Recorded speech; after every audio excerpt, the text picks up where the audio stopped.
Anies tidak konsekuensi mau, tidak mau mengkapitalisasi itu menjadi partai kan? Ya, konsekuensi dia sebagai di luar sistem di luar partai sistem politik. Ya itu risiko yang harus dia terima kan. Ya. Ketika partai dalam tanda petik memanfaatkan kekuasaannya untuk mindah-mindahin orang, maka orang-orang kayak Anies ya nunggu aja di antrian berikut.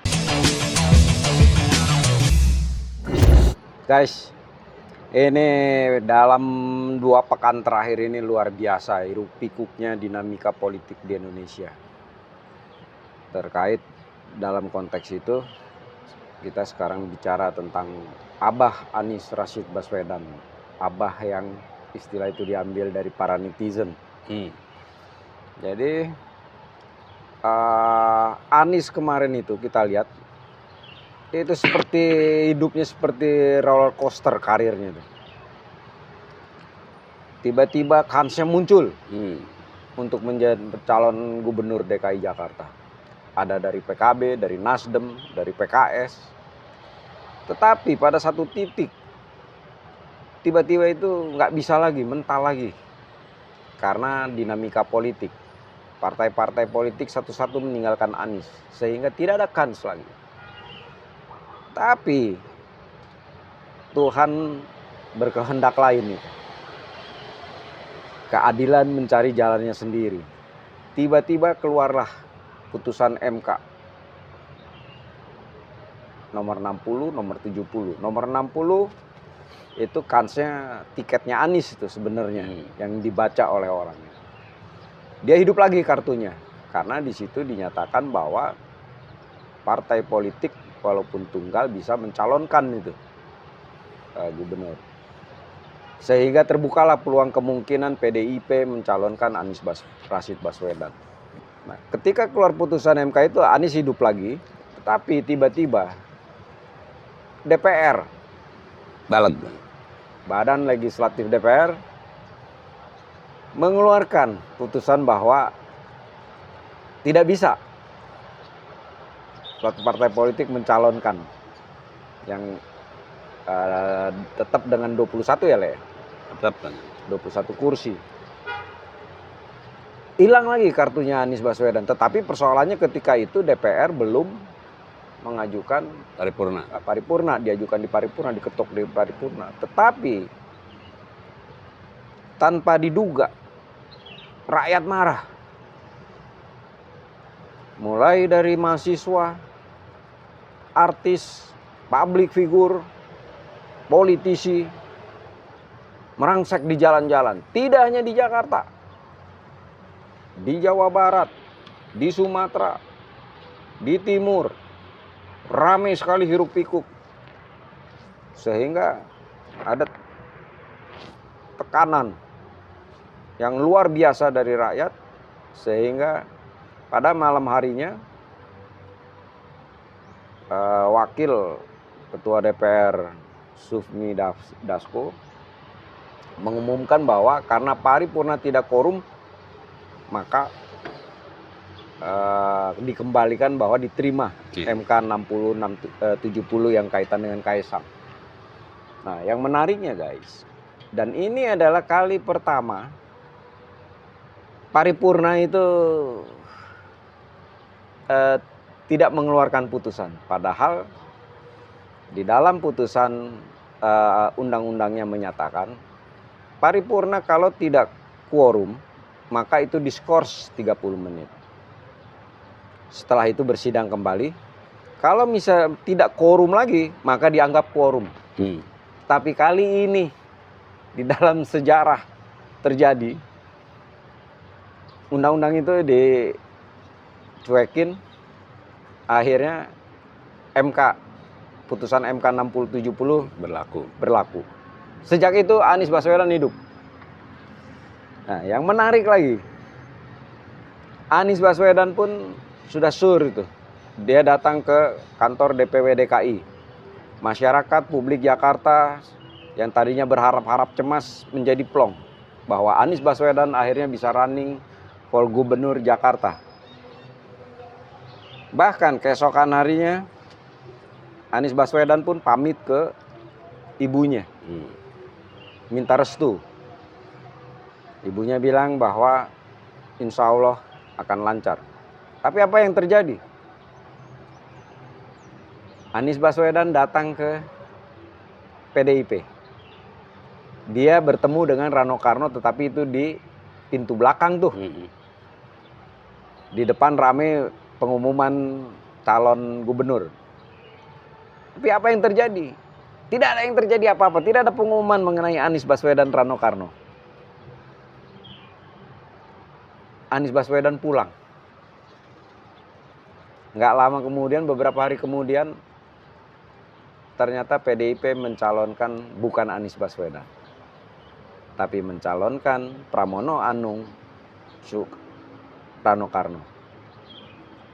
Nah, ini perjalanan politiknya Anies Baswedan ini luar biasa.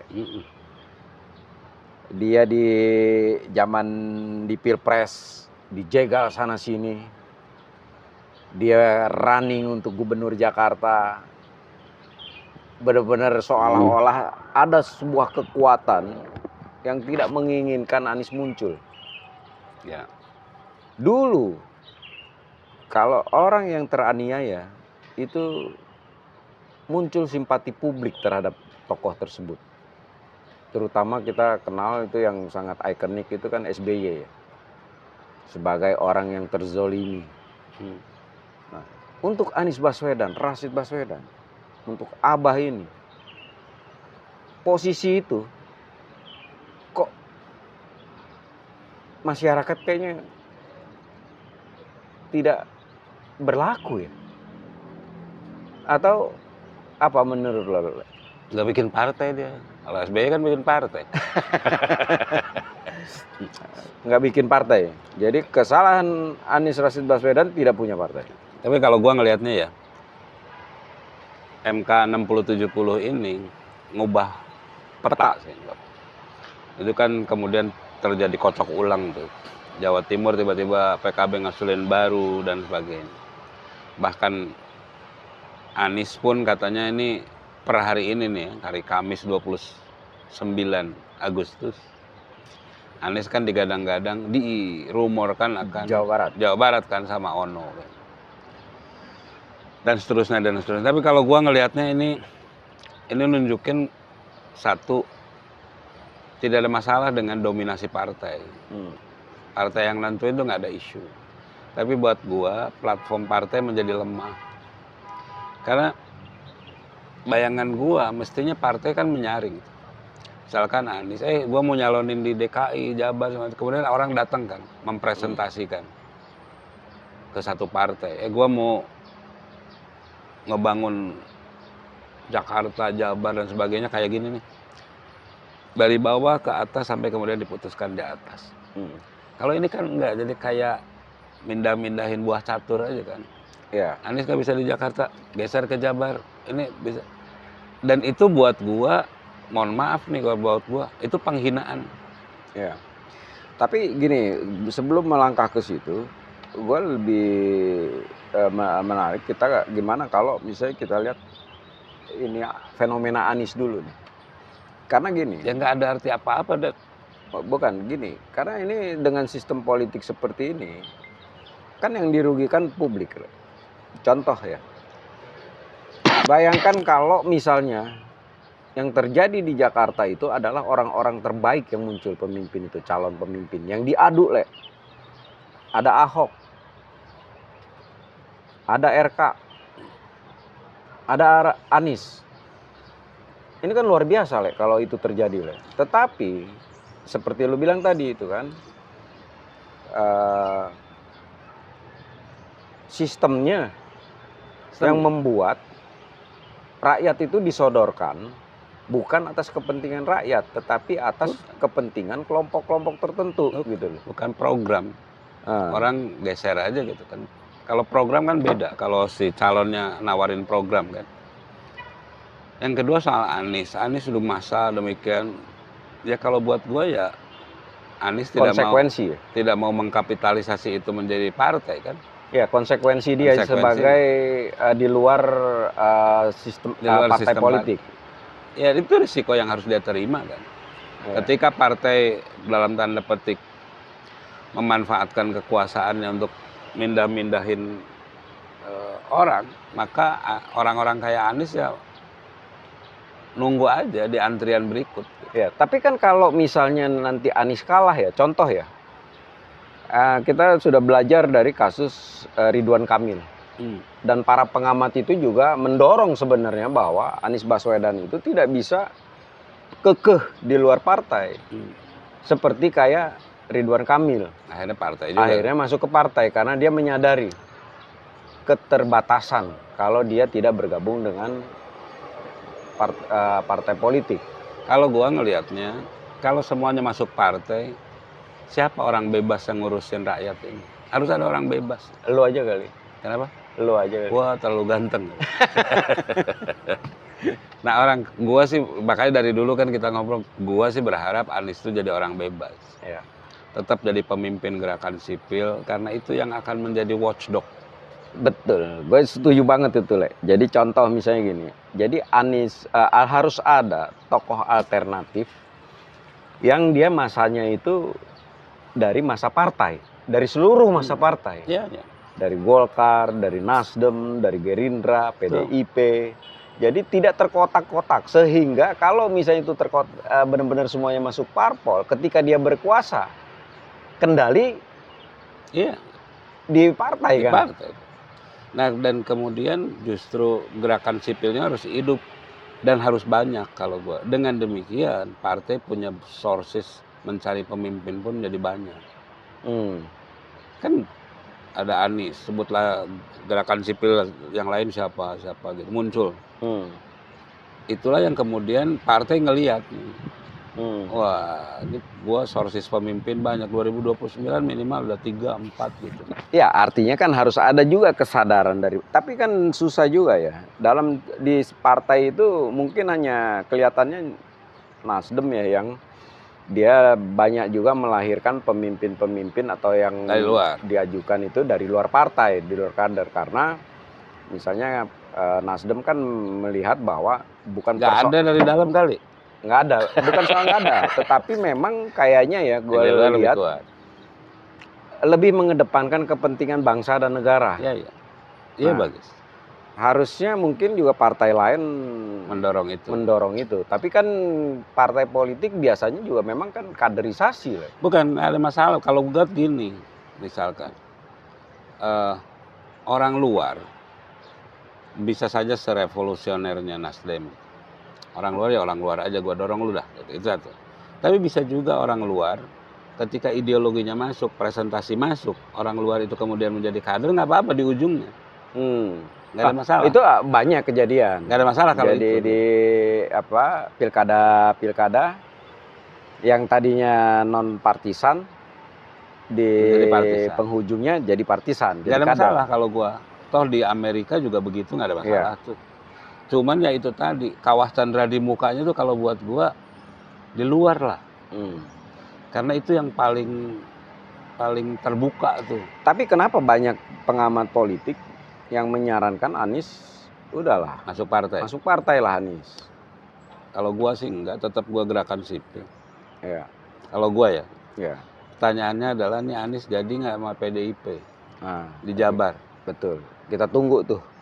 Karena sebenarnya kalau kita lihat ya lagi-lagi bahwa sekarang ini persoalannya tuh menghitungnya tuh udah jauh ke depan. Artinya di 2029. Ada yang lucu. Apa tuh? Gara-gara ini Anies dia kocok ulang ini ya, Anies mana bisa ke Jabar sama.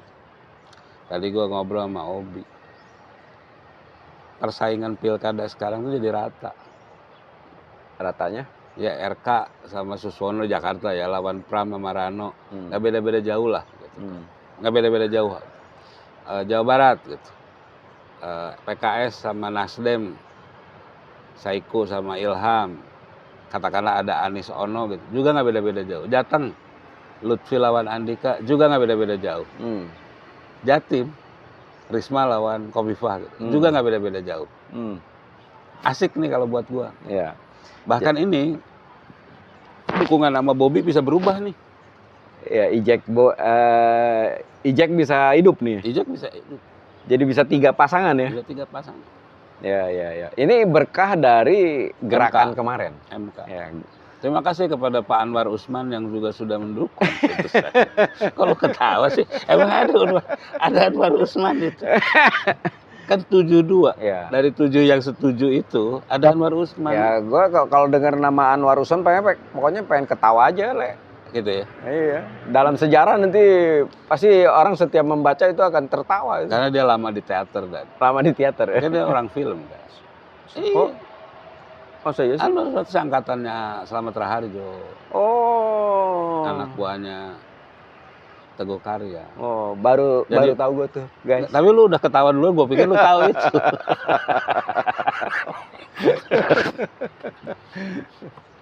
Anies jadi nggak sih sama menurut lu? Hah? Di Jabar Eh, atau Ilham? Seru ya, seru. Gua melihat kalkulasinya.